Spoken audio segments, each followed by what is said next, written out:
right. Well, I just want to say a big thank you. My name is Jonathan James from Hope Charities, and I just want to say I know that I am the only thing standing in the way between you and the exhibit hall and some snacks and drinks and fun and moving around. If you're like me, we've been sitting in sessions all day, so I'm a little bit cramped up and stuff. So anyway, thanks for staying for the best session of the day right here, 4:30. You guys are awesome. And we're going to talk a little bit about vulnerability and how vulnerable is vulnerable. So thank you again for joining me for this session. As I mentioned earlier, my name is Jonathan James, President and CEO of Hope Charities. We're a national nonprofit that helps with financial assistance with rare and chronic disease. We manage a lot of different financial assistance programs, including Resource Connection Program, which helps to refer people to outside resources as well.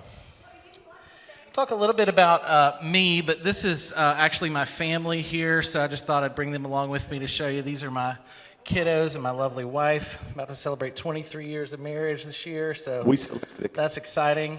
And we look a little bit more like this in the wild. So if you ever see us and we don't look organized or posed very well, then it might look like the other. So that's through all us. four. We can sit all. Goes deep. Some AV interference here. I don't know if that's not me. I I'm have not the throwing second my mic voice. here, and my mic is off. I think we're picking up sound from the other room, maybe? Okay. But Cool. on microphone, okay. I talk loud enough. I think I'll be able to overcome that. So anyway, good. So I don't know. How about you, you guys? I want to ask. Oh, that's still not me. All right. That's awesome. Yeah.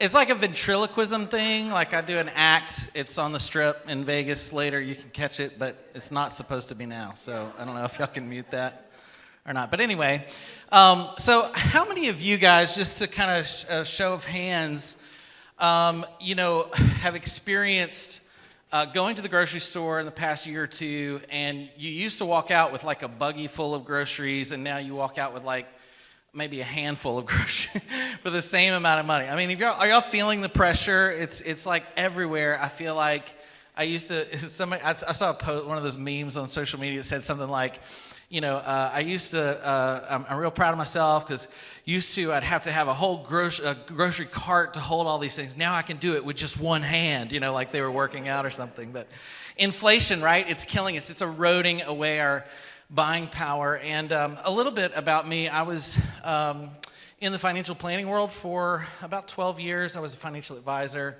and so did a lot with individual long-term planning for retirement and all kinds of things in that nature, investment advisory services. And really had a passion for helping people make long-term financial plans for themselves. When I started in the industry in 2000, I guess, was about the time I started, we were having conversations with people about retirement, about, okay, make certain that you're saving enough so that you can invest, and later on down the road, you're going to be able to live off the income of your savings. And the pressure at that time, even in the year 2000, 1999 to 2000, the pressure at that time within long-term financial savings and planning was you got to put enough away. People just weren't, they were kind of relying on maybe pensions for part of their retirement, and they were also they just needed to put another few $100s away a month to be able to get to a long-term goal. We're still hearing voices, so I don't know. It's not me. But anyway, there's, so the thing was, that with these long-term goals, it was really important that people would put enough away every single month or every year as they were trying to do this. And some people were trying to do catch-up plans and things like this. So, but by the time I stopped doing that in 2013 and started doing what I'm doing now, by helping patients with rare and chronic disease, trying to find resources and get financial assistance, there was a lot of similarities between long-term planning versus what we encounter a lot of times in healthcare. And when I stopped doing that, I actually, the conversation had shifted from, what kind of home do you want to live in when you retire, and make certain you set enough money aside. By the time I stopped doing that, in just that 10, 12-year period of time, there was a change in the conversation where the majority of folks... We selected B2. That's definitely not me.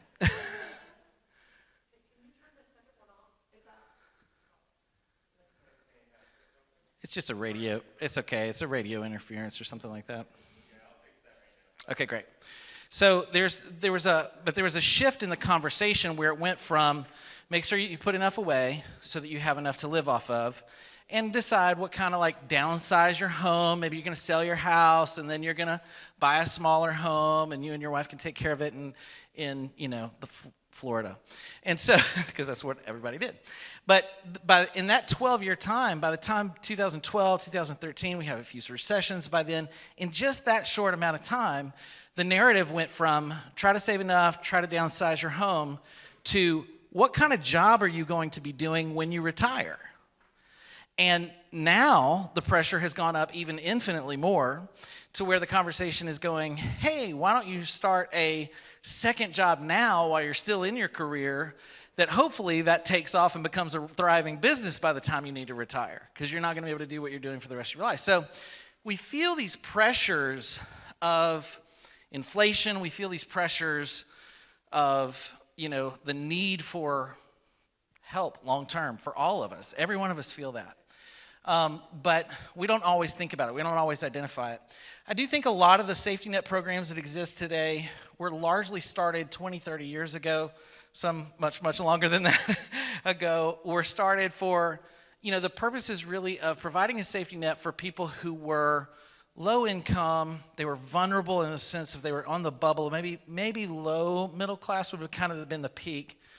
And now you're starting to see such a migration to where we're starting to see things like FPL benefits, limitations, if you will, or ceiling for qualifying for some of these programs of 600-700% in some cases. I saw one the other day, 750. So I think that's a high watermark for me. But the point is that it's not just indigent populations that these programs serve anymore. It's actually starting to affect the middle class, and I would even argue in some cases the upper middle class in certain areas. COLA, however you want to say that, is something that is starting to be really introduced in a lot of of these types of programs, partially because if you live in New York or if you live in LA, even 500% of FPL, just you don't qualify for services, but you're still under a tremendous amount of pressure if you have additional needs. So let's talk about this a little bit. Main job for me today is we all know that we serve people that are in vulnerable populations that need help, need assistance, need care. But I just want to highlight kind of how bad it is. So I'm going to talk about, today we're going to rip the Band-Aid off right away. We're going to talk about how bad it is. But then we're going to talk at the end a little bit about the solution, about what we can all do about it. So, what is the average salary in the United States? Raise your hand if you think it's A. This is average salary, by the way. Average annual salary. A. All right. Anybody say B? Average annual salary says B. Oh, I got a couple takers. 3, 4. Okay. And C, average salary C. Anybody for that? Nobody. I can't sell anybody on that. Okay. The answer, these are defined by median income average salary and average household income, by the way. And B, my highlighter was way off this morning, I guess, but B is the answer. So actually the average salary in the United States is $59,000. It's actually starting to trend up just a hair. Some of that, if you are aware of the DOL changes that happened mid-year, we'll probably see this continue to uptick a little bit. But this is kind of some of the data that was at the end of last year going into this year. So let's just call that $60,000 a year is the average salary per household or per individual, I should say.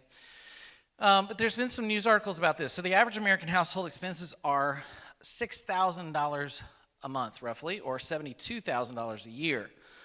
But the median annual household income is $74,000.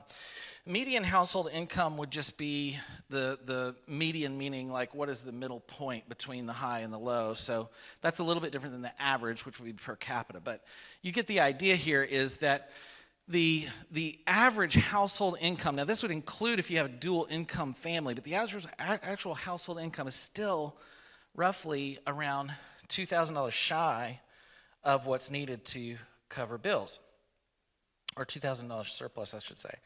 So let's go into a couple other news articles that I think are interesting. Here's one that says 40% of Americans don't have $400 in the bank for an emergency expense, according to the Federal Reserve. Some of you may have seen some of these articles out that have come out over the past few years. This one in the middle here talks about 12 million Americans are spending at least half of their entire paycheck on rent alone. That came out of a Harvard study. One on the far right, 58% of Americans are living paycheck to paycheck after inflation spike, including 30% of those earning $250,000 or more, which is pretty wild. Again, going back to my early days of financial planning, $250,000 was a pretty good salary. That was kind of like what you hoped to make before you retired. But today, 250, that 30% of those, almost a third of that population is still living paycheck to paycheck right now. And this last one in the middle says, at a time of record high credit rates, we see record high number of Americans carrying credit card debt that exceeds their emergency savings. I would dare to say that we're starting to hit peaks, actually, of revolving credit limits. People are saying, I just saw a statistic recently, just came out showing about 65 to 70% of credit limits now for the American population. Here's a couple interesting other statistics. Americans' paychecks are bigger than they were 40 years ago, but their purchasing power has hardly budged. So the interesting thing here is you just see that the contrast in dollars of what people are actually earning versus what they can afford over time is just basically gone nowhere. We feel this, but it's a little bit hard to sort of like put your finger on it. Why? Like why is it harder for me to buy groceries right now than it was 5 years ago? This is some data around that.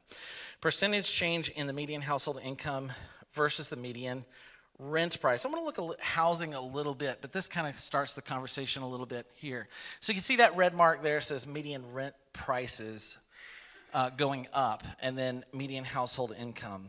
I mean, you don't have to be a rocket scientist to understand that this is part of the reason why so many people are in a bind, in a pinch.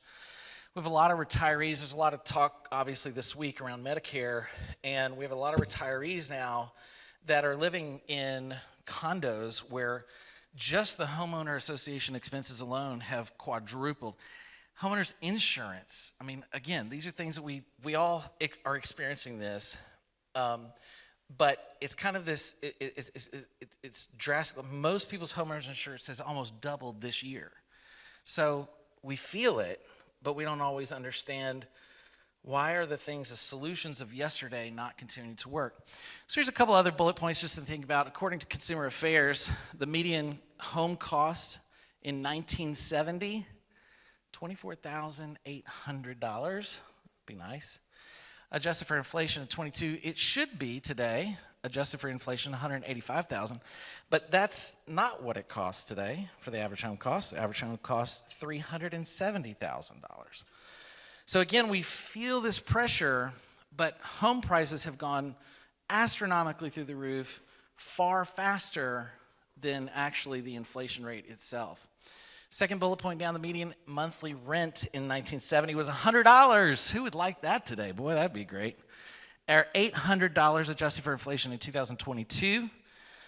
But in 22, the median monthly rent was not $800, it was $2,000. $2,000. When we started Hope Charities in 2009, our most common request that we received for our Vital Needs program, which was really our first financial assistance program that we launched, that program, the average request for us at that time was about $650. We actually had a limit of $1,000, which we were the largest, one time per year sort of limit in our space in hematology at the time. But our average request now is around $1,250 for housing or rent. So this isn't, it's probably, the average is probably closer to $2,000, probably accurate, but a lot of people who are super low income are still really struggling because they're not just double, they're more than double paying what they were just 10 years ago, 15 years ago, 20 years ago. Third bullet point down. The average tuition for one year public college was $400 in 1970. Golly, I wish I could have gone to school then. But if it was adjusted for inflation, it should only be $2,800 in 22, according to those years. But it wasn't that in 22. It was $11,400 per year, not $2,800. These are just highlighting some of the pain points that I think, again, we're experiencing this, we see this, but just putting some why around the what. Last one, according to the Peterson and Kaiser Family Foundation, the average person spent $353 on healthcare in 1970, or $1951 annually in 2021 dollars. But in 2021, the average spend was $12,914 on healthcare, not $1,900. And not to make it terribly worse, but the numbers that we're probably getting ready to see are far worse than this. We estimate closer to $20,000 a year now that most people are spending out of pocket. So, a little bit more. Here we go. Majorities of adults who struggle to afford monthly bills and those who can just pay their bills, worrying about most everyday costs. This is an interesting study that Kaiser Family Foundation did. But the number one thing, I just want to draw attention to this. At the very top of the chart, you'll see the very first thing. Anybody can read that on this side of the room? What does that say? Thank you. Number one thing people worry about is unexpected medical bills. Keep in mind, the average person is only does not have enough money in their savings to account for or afford a $400 emergency medical expense. So it's no wonder that 75% of the people in this survey said that they worried about unexpected medical bills. You can go down this list. Food, oddly enough, is not even 62%, but it's down there, halfway down the list. But I think it's three of these. So second to last one is drug costs, and the very last one at 48%, which still doesn't feel very small, is health insurance premium. So 4 of these, I don't know, what is that, 10 things, is healthcare related that people spend most of their time worrying about. Really striking information. The idea here is that it's kind of the old adage, like the frog in the kettle. I used AI to make this because why not? I mean, everybody's doing it, and I just felt like I had to figure out how to use AI. So that was my best attempt. But anyway, it's kind of the frog in the kettle thing. We feel the water warming up, and at first it's kind of like, okay, I can handle it. You know, we're going to make it. Okay. I mean, you know, somebody, you know, says, well, it's kind of like a spa, right? It's a hot tub. And you're like, I can make, you know, lemonade out of lemon. Sure, this is getting warm, but it's kind of, okay, it's hot. Okay, I got to take, this is really just, I'm dying here, right? And so before you know it, you're really drowning, and it's really frustrating. I want to talk a little bit about chronic illnesses and the difference between 63% or 60% of the population in the U.S. are living with one or more chronic illnesses, or 153 million people roughly. So it's not, this is interesting because this is still more than half of the United States population that are affected by chronic illnesses, and the expenses are higher. 30 million people in the U.S. are living with a rare disease. I'm just going to kind of blow through a couple of these slides. This is some interesting statistics that I thought were valuable from housing, or the HUD services published some of this. But 1 in 4 adults in the United States have some type of disability. So it's kind of curious to see that. But what about disability assistance? So disability in healthcare, and this comes from the HUD services website. But one of the things I wanted to kind of zero in here is 1 in 4, the middle column here, 1 in 4 adults have an unmet healthcare need because of the cost in the past year. So they're going without healthcare. 1 in 4 people, 25% are going without something of a healthcare need because of the cost that have had in the past year. There's a lot of interesting information in that, but I'm going to go through for sake of timing because I want to address this housing issue. 4 in 10 low-income people in the United States are homeless or pay over half their income in rent. Most don't receive federal rental assistance due to limited funding. There's also some problems within the application process, and the wait lists are just absolutely astronomical in a lot of places as well. 10.2 million people this is interesting. So people in 5.2 million American households use federal rental assistance to afford modest housing, and almost 70% of those are seniors, children, or people with disabilities. So it's interesting to see that a lot of the people who are dependent upon housing subsidies that the government provides are people with disabilities. These are people in that we're trying to help. These are people that we're trying to assist. But there's far more need than there is supply there. 25% of assisted people have a disability. This is, again, going back to the same housing issue. Rental assistance helps 2.5 million people with disabilities to live independently in the U.S., which is really interesting because the housing crisis, as we all know, is really just very difficult all the way around for homelessness and a lot of other things. But how many of those people have disabilities, and how much of that is related to healthcare costs? The truth is that the world really just needs help all the way around. Everywhere we turn, there's somebody that needs help and is in need. And the work that we all do is far from over. I oftentimes use this analogy that it's never the boulder that breaks the camel's back. And I think this is interesting because we'll have people sometimes come to us that have a long laundry list of things that they go, these are all the things that I'm struggling with. I can't get my medications. I can't get my thing. And I think sometimes within the system, especially on the financial assistance side, we get a lot of challenges where it can become very transactional. It can become this thing of like, okay, well, let me just get you this copay card, or okay, let me just get you this thing, or okay, let me just get it. Or we could take the opposite approach. When I first started doing this, I kind of was like, okay, here's a 6-page report of all the things that you can do, and here's a website and a link, and go and fill this out, and you'll get some more help. But sometimes we just create more burden for people than we do solution. And so a lot of times we train our team a lot of times to try to listen to what are the needs and what is the number one thing that you need help with right now. And then we prioritize accordingly. We just try to work down the list and help people out as we can. But the one thing that I always think about is that there's a lot of problems that we're all dealing with. There's a lot of problems that everyone that we work with is dealing with. And sometimes it's not about solving all the problems. I think a lot of times the solution is just finding that one thing that we can help them with. And it can give somebody hope who really is very, very, very desperate and destitute for solutions. One of the things I love about this conference that I always just cherish so much about being here is that this is a whole event really surrounded about the people that are the most knowledgeable about what we all do. And we have the opportunity to really dive deep and to build relationships with each other, to call somebody when we have a problem or a need that we're faced with. And so I do think that the solutions are not always about fixing. We talked about this in a panel I was in earlier this morning about how sometimes the system is so broken and the problems are so insurmountable that we just want to fix the system. And what are we into this, 200 years now? We've been trying to address the United States healthcare system, and it just keeps getting more and more complex, right?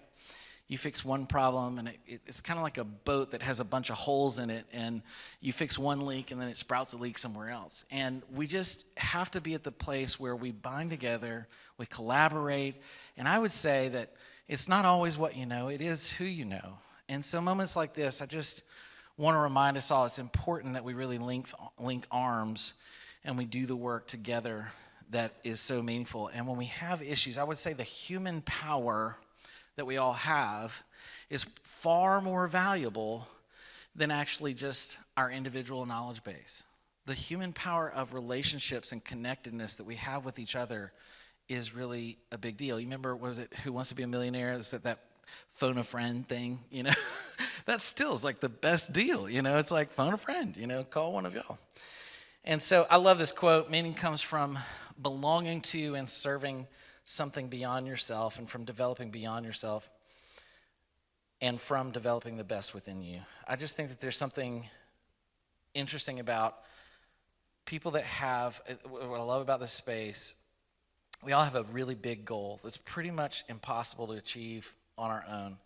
But it's how you eat the elephant, right? It's one bite at a time, and we just do it day in and day out. But sometimes you get stuck, and you're not sure how to help somebody, and sometimes it's just good just to kind of pick up the phone and call a friend and to think about, hey, we have purpose because we have something much bigger than ourselves, and it's important for us to stick together and to leverage these relationships and friendships that we build in moments like this to be able to understand where the needs are. Sometimes the solution is helping somebody with rent. Sometimes the solution is helping somebody with a copay card. Sometimes the solution is understanding how to navigate Medicare, which was a great session, by the way, that you just did on that. I think that there's a lot of different, approaches, but the answer is not in focusing on the problem so much that the problems start to drown you too. You know, there's a thing with lifeguards is that they teach them that you bring out a what do they call that? A floaty is what I want to say, but my kids wore floaties. That's not what it is. But life vest, thank you. Lightsaber, that's Star Wars. Anyway, you know what I'm talking about. So, but it's one of those things that you gotta, but they can actually, a person drowning can, because they're flailing their arms around, sometimes can take you down too. And there's an important dynamic that we all have a responsibility, yes, to the people that we serve, but also to ourselves. And the way that we manage that distance isn't by separating ourselves from the whole problem, but it's about leaning out, reaching out, and leaning on each other, and getting that little bit of encouragement we need to keep doing what we're doing every day. And I would say that I wanted to bring it, and I actually left it up in my room, so I'll just use my fingers, because y'all could imagine a dollar, a silver dollar. You ever seen any silver dollars? Kind of like a big giant coin. Well, a friend of mine one time gave me a troy ounce of silver. Have you ever seen one of these things? They look almost identical. You almost, from a distance, you wouldn't be able to tell the difference. If they were both laying on the ground, you couldn't tell the difference between a silver dollar and a troy ounce of silver. But one is worth, how much is a silver dollar worth? $1. Y'all are amazing. Y'all really, it's just so sharp at $5. It's just amazing. $1, but a troy ounce of silver is worth roughly around $35 right now on the market. So they look almost identical, but what's the only difference between the two? It's what it's made of. The truth is, every one of you do what you do because something inside of you is built differently than other people. And you got to keep looking inside to go, I have something to offer people that's of value. Maybe you have just a little bit more persistence than the person who's drowning. It's not that they can't do what we do. It's just that they don't have the same perspective that we have. Maybe they haven't had the same experiences that we have. There's something deep within inside of each one of you that is so valuable, and we have to treasure that. We have to care for that. We have to really look at each other in this capacity and say, there's something inside of each one of us that we can learn from and grow from, but they look the same, but the value is totally different. So I want to look at the people that I serve that way. I want to look at the people that I co-work alongside of with that way. I want to look at my peers that way. We all have value that's so much bigger than what we really realize. And so the advantage of helping people, sometimes you can look at the problem so much that it starts to devastate all of us. But don't look at the problem longer than you look at the solution. And the solution starts in here. Thank y'all for listening to me today. Thanks for being here. Any Best questions? session. Put it Yeah, put it that was on great. something. Tweet it. Anything. I Any don't know if that's a thing. questions? Phenomenal presentation, really great. How many patients do you think have enough income to actually contribute to their 401k or 457B? And if they don't have any income left over after they pay their bills, are they just expecting that Social Security is going to pay later on for them? Really giant questions that I don't think I have an answer for, so I hate to disappoint you. But I would say that what we're seeing happen often, I literally just had a family that we're talking to that had to cash out their 401k to pay for their medications. There could have potentially been some other solutions had we gotten to them sooner, but they didn't think to reach out, and we didn't even know that they were in the problem at the time. But I would say that what's happening, I think, with a lot of these retirement planning and savings accounts, especially for people with rare and chronic disease, mostly with people who are under high-cost medication pressures, are people that oftentimes are making some decisions along the journey of savings that prohibits them from being able to experience the potential of their retirement. So I see an increasing number of people who are cashing those things out early.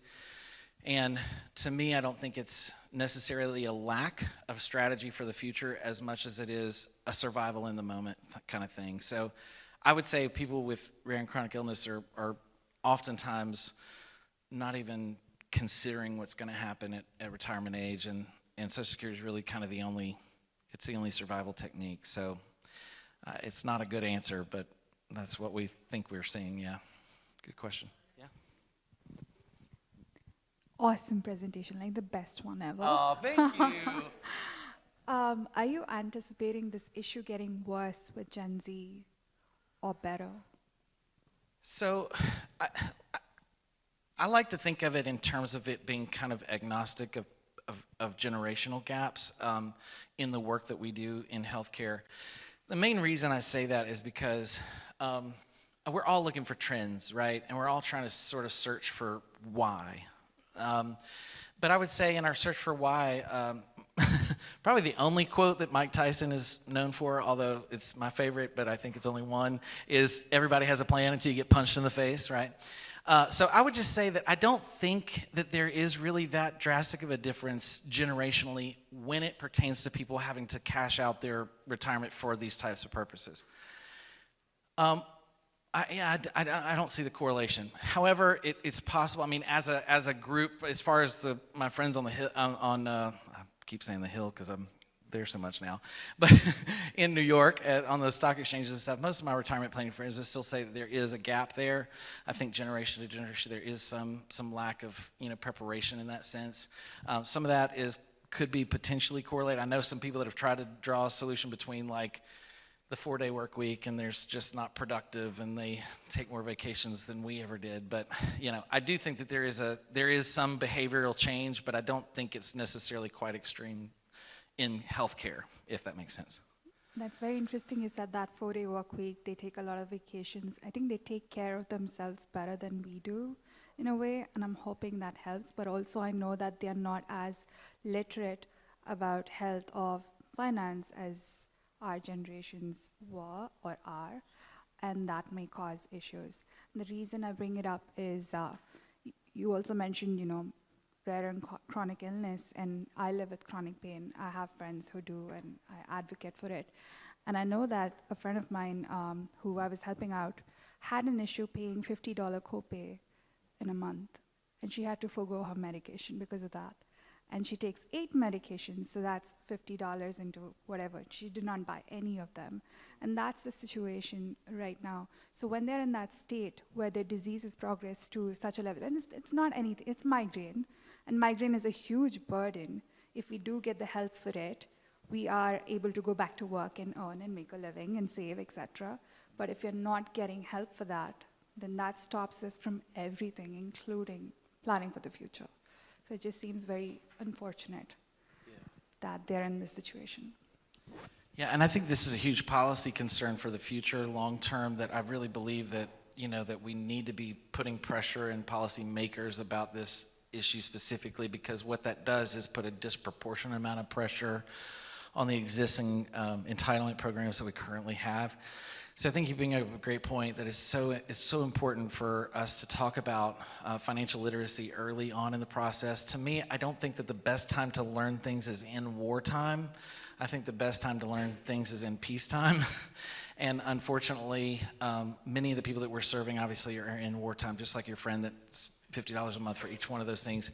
It's shocking to me how many people are abandoning the point of sale moment because they have what seemingly could be a small amount at first, but it's the compound. How many trace amounts of something does it eventually turn into being something that's actually substantive? So I think it's important that we keep this conversation and pressure on policymakers for sure. Great job, and thank you so much for your insights. If you have additional questions, please put them on the swap card app, click the session, and there's a Q&A part on there. But thank you so much, Jonathan. We appreciate it.